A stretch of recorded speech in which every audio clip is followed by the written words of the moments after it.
que vem à sua mente quando essa palavra é mencionada? Cerrado. Escrito assim, com letra maiúscula. Que imagem mental você pode fazer para cerrado? Se você fez a ideia de um ambiente com árvores retorcidas, um pouco baixas e grama espalhado por entre essas árvores ou ervas, ok, você faz uma boa ideia sobre o que o cerrado pode ser. Mas considerando assim o cerrado com letra maiúscula, o bioma cerrado, essa é uma ideia apenas parcial do que ele pode ser. Existem muitas outras formas da vegetação no bioma cerrado se expressar. Esse bioma, que é o segundo maior do Brasil, que ocupa mais de 2 milhões de quilômetros quadrados, apresenta muitas outras formas de expressão da vegetação e é isso que você vai aprender nessa nossa videoaula. Vem com a gente ficar por dentro do cerrado.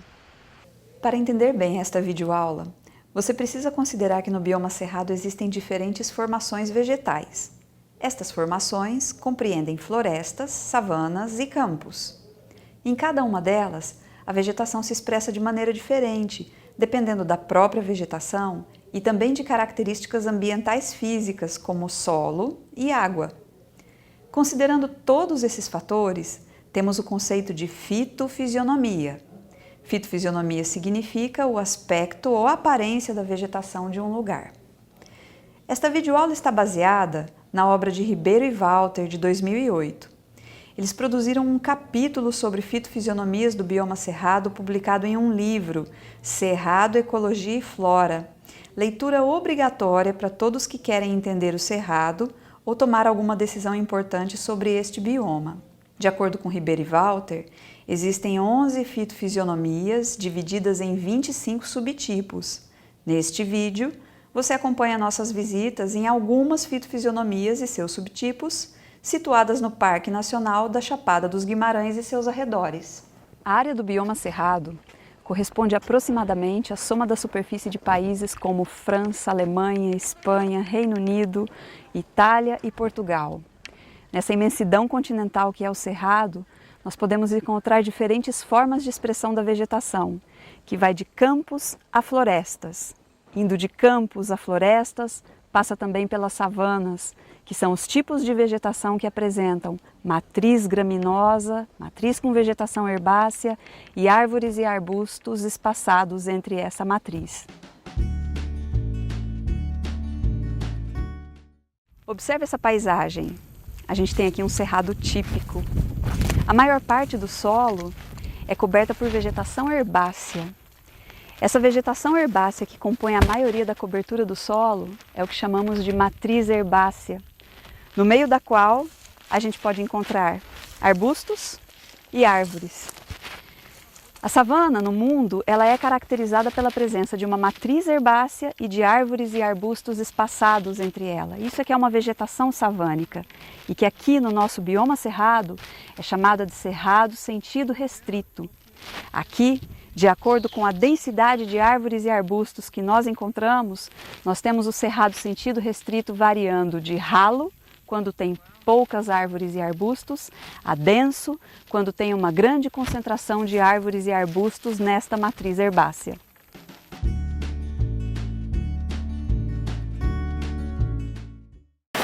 Nós continuamos dentro do bioma cerrado, mas agora estamos em um ambiente florestal. As florestas são parte do bioma cerrado.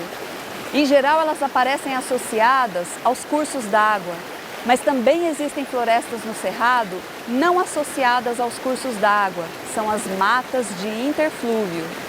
Aqui onde nós estamos, a vegetação ela está margeando um curso d'água de pequeno porte. Então nós temos a vegetação arbórea com as copas de uma margem à outra se tocando. Aqui nós estamos em meio a uma mata de galeria. Para cursos de água de maior porte, aonde as copas das árvores de uma margem à outra não conseguem se tocar, nós temos a mata ciliar. Mata de galeria e mata ciliar são dois tipos de formação florestal dentro do bioma cerrado e associadas a cursos de água. Florestas no cerrado.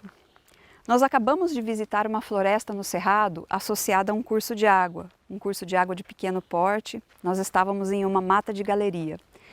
Mas nem toda floresta que aparece no bioma cerrado está associada a cursos de água. Nós temos também as florestas de interflúvio, as que estão distantes do curso de água. As florestas de interflúvio recebem o nome dentro desse bioma também de mata seca. Elas recebem esse nome, as florestas de interflúvio, por causa de uma característica que pode se expressar em maior ou menor grau, a caducifolia. Caducifolia é a queda de folhas das árvores durante a estação seca. Aqui nós temos o chão quase que forrado completamente por folhas que caíram das árvores durante a estação seca. Quando eu me mudei aqui para o Mato Grosso, para a região de Guiratinga, eu era pequena, mas eu escutava os pais das minhas amigas falando em derrubada de um mato de primeira, mato de segunda, mato de terceira categoria. Naquela época eu não tinha ideia do que isso significava, mas hoje eu sei que mato de primeira se referia a uma mata de interflúvio, a uma floresta, a uma mata seca com baixo grau de caducifolia.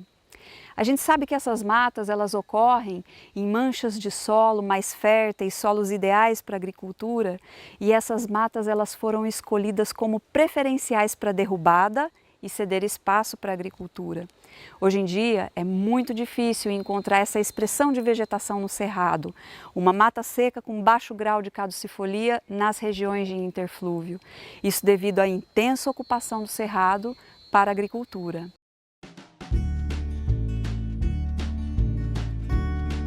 Bem diferente das anteriores, essa vegetação que está aqui atrás de mim. Aqui a gente tem um campo. Vegetação campestre ela é caracterizada pela ausência de árvores. Os arbustos eles podem aparecer em meio a essa vegetação, mas nesse caso aqui nós não temos arbustos presentes. Então temos aqui um campo limpo. Se os arbustos estivessem presentes, nós teríamos um campo sujo.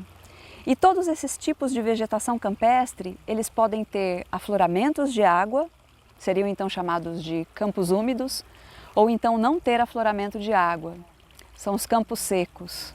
Para chegar até aqui e mostrar essa paisagem, que é rara aqui na região do entorno de Cuiabá, a gente fez uma caminhada de 7 quilômetros, precisamos escalar paredes, desenvolvemos técnicas de escalada, porque aqui na equipe ninguém é perito no assunto, então muita coisa a gente teve que aprender para poder chegar até aqui.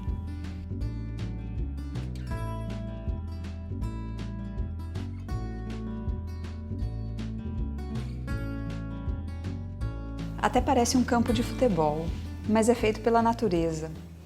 Está a quase 850 metros de altitude e no meio do Parque Nacional da Chapada dos Guimarães. Nós estamos no topo do Morro de São Jerônimo para poder mostrar um campo limpo ou um campo rupestre. Muita rocha, muito afloramento rochoso e esta matriz graminosa limpinha em que os arbustos são raros e quase não aparecem elementos arbóreos. Uma ou outra arboreta é um elemento raro por aqui e a aparência que predomina é mesmo a de campo limpo.